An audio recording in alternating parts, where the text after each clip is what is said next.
আমি আজকে আপনাদের সাথে শেয়ার করতে চাই একটি ভূতের ঘটনা, যা আমার জীবনে একদম অদ্ভুত অভিজ্ঞতা। এক রাতে আমি আমার দাদির পুরনো বাড়িতে ছিলাম। রাতের অন্ধকারে হঠাৎ করেই শুনতে পেলাম একটি অদ্ভুত আওয়াজ।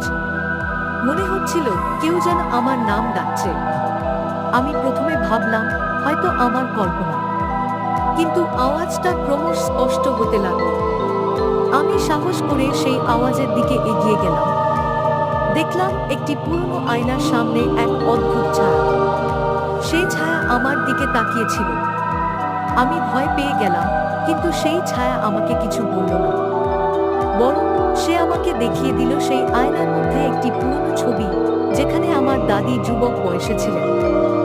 সেই মুহূর্তে আমি বুঝতে পারলাম ভূতের ঘটনা শুধু ভয়ের নয়, বরং